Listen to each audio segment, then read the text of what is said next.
학사 비리, 최순실 징역 3년.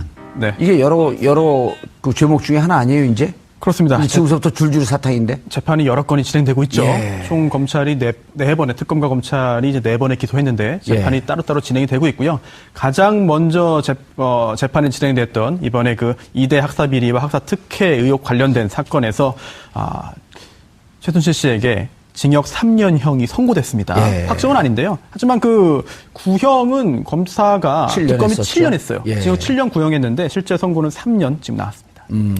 보통 요즘은 구형의 3분의 2쯤 나와야지 구형을 제대로 했다라고 하는 평가가 있고, 이 전까지는 이제 한 반쯤만 나와도 되는데, 이거는 이 전에 관례를 쫓은 거네. 한 반쯤 나왔으니까. 그렇습니다. 근데 또 요즘은 7년 하게 되면 한 4년 6개월이나 4년, 5년쯤 나와야 되는데. 그럴 수 있는데 어찌 보면은 다른 유사한 그런 경우에 비할 때 징역 7년 구형했으면 특검이 좀 구형을 좀 세게 한 거 아니냐라고 볼 수도 있습니다. 트렌드가 바뀌었나요? 글쎄요, 특검은 또 요 사건만 하는 또 특별한 검사이기 때문에 아무래도 좀 더 가벌성을 높게 받을 수 있겠죠. 어떻습니까? 이게 이렇게 3년을 받게 되면 그리고 여기 이제 이해 못할 기사들이 나와요. 휴대전화를 몰래 써다 걸렸다? 그러니까 최순실이 예. 휴대전화를 법정에서, 그러니까 누구죠? 변호사 휴대전화를 가져다가 본인이 검색을 한 거예요. 그걸 교도관이 보고 검찰이 그걸 문제를 삼고 판사도 제지를 한 그런 상황이라고 볼 수 있죠. 야, 그럼 그거는 법적으로도 사용하면 안 되는 걸로 알고 있거든요. 교도소에서 예를 들어 그 교도관들이 그 휴대전화를 못 갖고 들어오는데 이 간부들 임원들은 갖고 들어오거든요. 예. 그거 예를 들어 그 문자라도 하나 이 재수자가 보내면요, 그 교도소 그 교도관들 전체 다 못 벗어요. 그러니까요. 그게 지금 최순실은 아무 거리낌 없이 했다는 거 아닙니까? 그걸 검찰이 그리고 문제를 제기하고 이거 판사가 제재까지 하고 범법행위네. 이런 상황 범법행위죠. 변호사가 범법 행위를 한 거예요, 그렇게 하면. 사실 이게 구치소에서 휴대전화 어떻게 썼다는지 좀 사실 잘 이해가 안 갑니다. 재판 중에 이제 그 변호사의 휴대전화를 잠깐 썼다. 그러면 안 되는 거지만 상황이 좀 그려지긴 하거든요. 그런데 구치소에서 구치소에서 또 최순실 씨 본인의 또 휴대전화라는 말 아니겠습니까? 그렇다면은 변호인이 접견하면서 쓰게 해줬다는 건지. 아니, 변호인 접견하면서 들어갈 때 네. 수색해갖고 전화기 놓고 들어가잖아요. 수색은 하지 않고 전화기 놓고 가라 그러죠. 예, 자진해가지고 놓고 왔는데 가지고 들어가도 사실은 신체 수색을 하지 않기 때문에 가지고 들어갈 수는 있어요. 그런데 얼마 전만 해도 이제 몰래 이렇게 전화 통화하게 해주고 이런 경우에 적발되면은 사실 징계 사유가 되고요. 또 교도관도 관리 책임이 있기 때문에 그렇게 하지 않고 그렇게 못 하는데, 만약 실제로 그런 일이 있었다고 한다면은 엄청난 일이죠. 아니면 또 가정입니다만 교도 행정을 하는 그런 그 공무원에 의해서 썼다라고 한다면 그건 더더욱 큰 문제가 되겠죠. 그거는 그렇게 불가능해요. 왜냐면 네. 제가 그쪽은 전문가 아니에요. 이게 왜냐면 교도관들은 이게 그 옷 벗고 그러게 되면 연금 문제 생기잖아요. 징계 먹고 그러게 되면. 그런데 이게 어찌 보면 좀 어려운 공무원들이기 때문에 그런 모험을 요즘은 안 합니다. 저도 그럴 가능성은 사실상 없다고 봅니다. 예. 최순실이 얼마나 우리나라 법체계나 아니면 검찰을 우습게 아는지 우습게, 보여주는 거예요. 예. 이런 행동을 해도. 그리고 재판정에서 그런 행동을 할 거라고 누가 상상을 하겠습니까? 다 그러니까 보고 있는 거죠. 저처럼 그런 사람들도 안 하는데. 그러니까요. 그러니까 더 멘탈이 좋게 얘기하면 안 되고 어쨌든 이상한 눈이죠. 그런 식의까지 행동을 할 수 있다는 것은 상식을 뛰어넘는 것이고요. 아나무인적 성격을 갖고 있다고 볼 수 없어요. 이건 진짜 완전한 범법 행위인데. 그렇죠. 근데 법정만 아니라 정말 구치소에서 쓴 게 맞는지는 좀 확인해야 봐야 됩니다. 이건 상상이 좀 그렇죠. 쉽지 않아요. 왜냐하면 예. 그 기자들도 좀 팩트 확인하지 않고 이제 약간 좀 소설적으로 기사를 쓰는 경우도 있기 때문에 법정에서 저럴 정도 구치소에서도 쓴 거 아니냐. 네. 이렇게 했는데 이제 요거는 사실 구치소 내 일이기 때문에 확인 안 됩니다. 네. 자체 감사를 통해서 감찰이 동원돼 갖고 확인하는 수밖에 없는 거죠. 네, 외람되지만 소설을 쓰는 기자는 없을 겁니다. 여기서 가까운데 어디 기자가 하나 있는 것 같은데 어디지? 직역서를 위해서 또. 예. 자, 네. 김 기자님. 네. 정유라 씨가 이게 충격적이에요. 또 편지를 보내고 그런 게. 그래서 누가 그런 얘기를 했어요? 아주 어리석하고 잘 모르는 것 같은데 사실 치밀하게 준비되고 치밀하게 조직하고 있다? 근데 보낸 편지 보면 진짜 이게 충격적이에요? 본인이 법적인 지식을 가지고 있다라고 단정하기는 좀 어려울 것 같습니다. 항상 정유라 씨 옆에는 법적인 조언을 해주는 변호사들이 있었기 때문에 그렇죠. 그런 편지를 보낼 때도 법적인 조언이라든가 필요한 정보가 어떤 것인지에 대한 자문을 구한 뒤에 그 안에 그 내용을 포함시켰을 가능성이 높아 보입니다. 예. 네. 저는 이해가 안 되는 게 이 그 편지의 증거들이 마필 관리사라고 정유라를 도와줬던 덴마크에서 그 사람의 휴대전화에서 다량 확보가 됐거든요. 근데 내용을 보면 편지로 받아서 라이터로 태웠다 이랬어요. 그럼 종이로 편지가 왔다는 거 아니겠습니까? 그러면 왜 이 친구는 그걸 사진으로 찍어서 휴대폰에 보관을 했을까요? 그것도 저는 의문이라고 생각해요. 이 마필 관리사가 그거를 사진을 찍어서 휴대전화에 갖고 있는 게 거기에 발견이 돼서 증거가 지금 된 걸로 나오고 있거든요, 보도가. 이게 그 팩트가 확인이 안 되니까 소설을 쓸 수밖에 없는 상황인데 소설 자꾸 쓰면 안 되고 소설은 기자들만 쓰면 되는 거죠. 우리가 김 기자님 저기 안 가셨네요. 그런데 그렇다 하더라도 이 정도 추가적인 증거를 가지고 세 번째 영장을 청구하기는 쉽지 않을 겁니다. 일단 두 번째 재판부가 그러니까 두 번째 영장에 대해서 법원이 사실상 증거인멸과 도주 우려가 없다라고 판단을 했기 때문에 그리고 더군다나 우리가 지금 두 번째 영장 청구에서 주목했던 거는 범죄 은닉 수익이라고 하는 사실은 굉장히 좀 그 중범죄에 대한 부분까지도 다 사실 걸고 넘어지면서 영장을 신청한 부분인데 그래도 받아들여지지 않았기 때문에 지금 이런 뭐 편지라든가 이런 주변의 소소한 문제를 가지고 세 번째 영장을 청구할 거라고 하는 기대 혹은 뭐 예상에 따라서 이제 이런 기사들이 좀 추가적으로 나오는 걸로 보여지는데 근데 세 번째 영장을 청구한들 그 영장이 받아들여질 가능성은 높지 않습니다. 현재로서는. 손 변호사님. 네. 세 번째 영장을 청구할까요?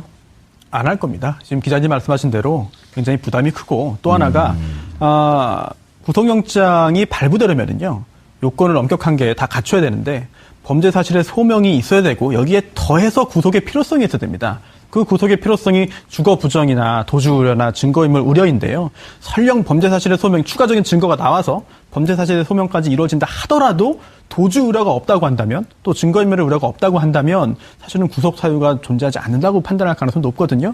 이러한 위험 부담을 감수하고 세 번째 구속영장 청구한다? 제가 볼 때는 이례적인 일이기 때문에 그렇게 하지 않을 것으로 예상됩니다. 이런 표현이 나왔어요. 그 법원에서 최순실 씨에 대해서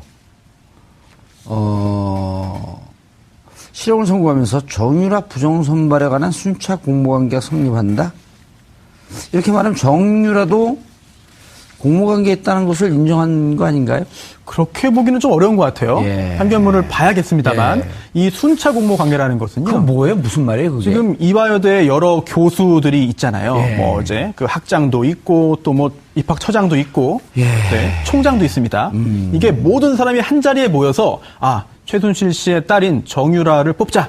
우리 모두 역할을 분담해서 부정 입학 절차를 진행하자. 그렇게 합시다.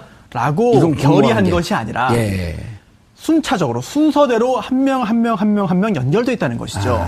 이런 경우에도 전체에 대해서 책임을 지게 됩니다. 그런 최경희 총장이 어떤 과정을 통해서 누구로부터 얘기를 들어서 이 작업을 해야 되겠다. 라거나 혹은 남궁건 전 처장이 누구로부터 얘기 들어서 하면서 다음에 다른 사람을 설득하고 이런 과정이 그리고 그분이 설득이 돼갖고 진행이 같이 되면 순차적 공모관계가 인정이 된다. 그렇습니다. 이거는 특별한 아주 이번에 특이한 새로운 이론은 아니고요. 원래 대법원 판례에 따른 것이고 하지만 이렇게 해가지고 순차적으로 공모한 사람들에 대해서 처벌 가능하지만 이게 바로 정유라 씨의 어떤 공모라든지 이런 관여를 의미하지는 않기 때문에 별개의 문제라고 봐야겠죠. 그 순차적 공모관계에는 꼭 중간에 이를테면 거간꾼 같이 중간에 끼는 사람들이 있습니다. 그러니까 중간에 가교 역할을 한다든지 아니면 말을 전한다든지 하는 분들이 계신데 여기서 누가 있나요? 여기서는 김종 전 문화부 차관이 있었던 거고 그다음에 김경숙 학장과 또 남궁곤 교수 사이에서는 또 박모 씨라고 그러니까 이 중간에 서로 연계할 수 있는 고리 역할을 메신저가 하는 있어야 된다. 가교들이 있었어요. 그렇기 때문에 이것이 당사자들은 다 부인함에도 불구하고 이런 연결고리, 순차적인 연결고리를 찾을 수 있었던 것은 중간중간 이런 분들이 존재했기 때문입니다. 법적으로 저 설명이 맞는 거예요? 예, 정확하죠. 이제 팩트 체크를 해봐야겠어, 기자들이 얘기하는 거. 정확하고요. 실제로, 공모를 입증하는 게 굉장히 중요합니다. 공모 입증하는 게 중요한 부분이고. 여기서 사실은 공모 안 했다라고 하면 처벌할 수 없기 때문에 굉장히 중요한 근데 사안이죠. 연결고리가 있으면은 공모관계가 순차적 공모관계가 인정이 되고. 더 수월해지는 거죠. 지금 기자님 말씀하신. 맞답니다. 더군다나 김종 전 차관 같은 경우는 본인이 다 이런 부분들에 대해서 사실을 인정했기 때문에요. 아. 그 미흡한 부분들에 대한 연결고리가 되는 거죠. 예. 자, 앞으로 그러면 3차 영장은 청구하지 않을 것으로 보고 네. 법조 출입 기자들도 그렇게 보나요? 뭐 법조가 아니라 법조계 전체가 다 그렇게 보는 법조계 시각인 것 전체가? 같습니다. 네네. 그러면 3차 영장을 좀 청구했으면 좋겠다라고 보는 사람들은 좀 비정상적인 사람들인가요? 아니 뭐 그렇지는 않죠. 뭐 굳이 가능성을 한번 상정해 보자면 요거 예. 유사한 사례를 제가 한번 겪은 적이 있는데 실제로 유사한 사례. 아하, 그런 거 재밌어요. 예, 묘하게 예. 아주 정말 운도 따르고 뭐 주변에 도움도 있고 해가지고 예. 잘 구속영장이 기각됐습니다. 예, 몇 차례 걸쳐서. 2번. 아하. 한 번이군요. 예. 예. 한 번인데 한 번, 기각됐는데 그 다음에 재청구를 하지 못하는 상황으로 흘러갔어요. 그런데 갑자기 새로운 증거가 나타나고 예. 여기에 더해서 겁을 먹은 나머지 도주를 합니다. 연락을 끊습니다. 도주라기보다는 전화를 안 받습니다. 꺼놨습니다. 도주의 예. 위험이네. 이런 상황이 발생해가지고 그다음에 구속영장 청구하고 구속된 적은 있는데 예. 지금 볼 때 정유라 씨의 어떤 정신적인 그런 강인함을 볼 때 어허. 이런 일이 생긴 뭐 어떤 새로운 게 나타난다 하더라도 설령 그렇다더라도 도주 우려 없으면 구속 아닌데 그럼 저기랑 도주하면 금방 알아요. 말 타고 튈 거니까. 그렇기 때문에 아마 예. 세 번째 영장 청구하는 사태까지는 그런 상황까지는 발생하지 않을 것으로 보입니다. 그냥 재판 진행될 네. 것이다. 이것도 영장 자체가 그 예. 범죄 사실에 대한 소명도 있지만 최순실 씨를 압박하는 측면도 있었는데 이미 최순실을 압박하는 효과 기제로는 이제 효과가 없을 거로 보는 게 맞는 것 같습니다. 예. 글쎄요, 특검은 또 요 사건만 하는 또 특별한 검사이기 때문에 아무래도 좀 더 가벌성을 높게 받을 수 있겠죠. 어떻습니까? 이게 이렇게 3년을 받게 되면 그리고 여기 이제 이해 못할 기사들이 나와요. 휴대전화를 몰래 써다 걸렸다? 그러니까 최순실이 예. 휴대전화를 법정에서 그러니까 그 누구죠? 변호사 휴대전화를 가져다가 본인이 검색을 한 거예요. 그걸 교도관이 보고 검찰이 그걸 문제를 삼고 판사도 제지를 한 그런 상황이라고 볼 수 있죠. 야. 그거는 법적으로도 사용하면 안 되는 걸로 알고 있거든요. 교도소에서 예를 들어 그 교도관들이 그 휴대전화를 못 갖고 들어오는데 이 간부들 임원들은 갖고 들어오거든요. 예. 그거 예를 들어 그 문자라도 하나 이 재수자가 보내면요. 그 교도소 그 교도관들 전체 다 못 벗어요. 그러니까요. 그게 지금 최순실은 아무 거리낌 없이 했다는 거 아닙니까? 그걸 검찰이 그리고 문제를 제기하고 이거 판사가 제재까지 하고 범법행위네. 이런 상황 범법행위죠. 변호사가 범법 행위를 한 거예요. 그렇게 하면. 사실 이게 구치소에서 휴대전화 어떻게 썼다는지 저 사실 잘 이해가 이게 어찌 보면 좀 어려운 공무원들이기 때문에 그런 모험을 요즘은 안 합니다. 저도 그럴 가능성은 사실상 없다고 봅니다. 예. 최순실이 얼마나 우리나라 법체계나 아니면 검찰을 우습게 아는지 우습게, 보여주는 거예요. 예. 이런 행동을 해도 그리고 재판정에서 그런 행동을 할 거라고 누가 상상을 하겠습니까? 다 보고 있는 상황에서. 저처럼 그런 사람들도 안 하는데. 그러니까요. 그러니까 더 멘탈이 좋게 얘기하면 안 되고 어쨌든 이상한 분이죠. 그런 식의까지 행동을 할 수 있다는 것은 상식을 뛰어넘는 것이고요. 아나무인적 성격을 갖고 있다고 볼 수 이건 없어요. 진짜 완전한 범법 행위인데. 그렇죠. 근데 법정만 아니라 정말 구치소에서 쓴 게 맞는지는 좀 확인해야 봐야 됩니다. 이건 상상이 좀 그렇죠. 쉽지 않아요. 왜냐하면 예. 그 기자들도 좀 팩트 확인하지 않고 네. 이제 약간 좀 소설적으로 기사를 쓰는 경우도 있기 때문에 법정에서 저럴 정도 구치소에서도 쓴 거 아니냐. 네. 이렇게 했는데 이제 요거는 사실 구치소 내 일이기 때문에 확인 안 됩니다. 네. 자체 감사를 통해서 감찰이 동원돼 갖고 확인할 수밖에 없는 거죠. 네, 외람되지만 소설을 쓰는 기자는 없을 겁니다. 여기서 가까운데 어디 기자가 하나 있는 것 같은데 어디지? 직격 프로를 위해서 또. 예. 자, 네. 김 기자님. 네. 정유라 씨가 이게 충격적이에요. 또 편지를 보내고 그런 게. 그래서 누가 그런 얘기를 했어요? 아주 어리석하고 잘 모르는 것 같은데 사실 치밀하게 준비되고 치밀하게 조직하고 있다? 근데 보낸 편지 보면 진짜 이게 충격적이에요? 본인이 법적인 지식을 가지고 있다라고 단정하기는 좀 어려울 것 같습니다. 항상 정유라 씨 옆에는 법적인 조언을 해주는 변호사들이 있었기 때문에 그렇죠. 그런 편지를 편지를 보낼 때도 법적인 조언이라든가 필요한 정보가 어떤 것인지에 대한 자문을 구한 뒤에 그 안에 그 내용을 포함시켰을 가능성이 높아 보입니다. 예. 네. 저는 저는 이해가 안 되는 게 그 편지의 증거들이 마필 관리사라고 정유라를 도와줬던 덴마크에서 그 사람의 휴대전화에서 다량 확보가 됐거든요. 근데 내용을 보면 편지로 받아서 라이터로 태웠다 이랬어요. 그럼 종이로 편지가 왔다는 거 아니겠습니까? 예. 그러면 왜 안 갑니다. 재판 중에 이제 그 변호사의 휴대전화를 잠깐 썼다.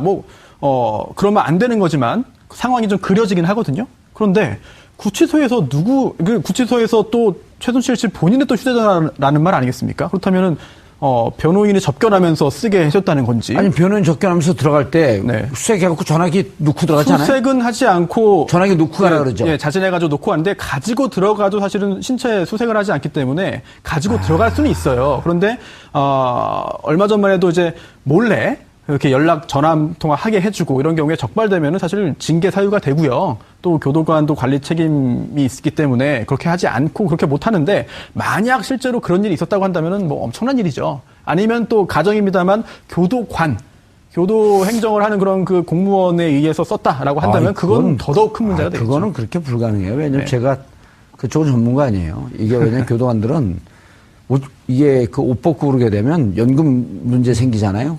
징계 먹고 그러게 되면. 그런데 학사 비리, 최순실 징역 3년. 네. 이게 여러 그 죄목 중에 하나 아니에요, 이제? 그렇습니다. 지금부터 줄줄이 사탕인데? 재판이 여러 건이 진행되고 있죠. 예. 총 검찰이 네 번의 특검과 검찰이 이제 4번에 기소했는데 재판이 예. 따로따로 진행이 되고 있고요. 가장 먼저 재판이 진행됐던 이번에 그 2대 학사 비리와 학사 특혜 의혹 관련된 사건에서 최순실 씨에게 징역 3년형이 선고됐습니다. 예. 확정은 아닌데요. 하지만 그 구형은 검사가 7년 특검이 했었죠. 7년 했어요. 예. 징역 7년 구형했는데 실제 선고는 3년 지금 나왔습니다. 보통 요즘은 구형의 3분의 2쯤 나와야지 구형을 제대로 했다라고 하는 평가가 있고, 이 전까지는 이제 한 반쯤만 나와도 되는데, 이거는 이 전에 관례를 쫓은 거네. 한 반쯤 나왔으니까. 그렇습니다. 근데 또 요즘은 7년 하게 되면 한 4년 6개월이나 4년, 5년쯤 나와야 되는데. 뭐 그럴 수 있는데 어찌 보면은 다른 유사한 그런 경우에 비할 때 징역 7년 구형했으면 특검이 좀 구형을 좀 세게 한 거 아니냐라고 볼 수도 있습니다. 트렌드가 바뀌었나요?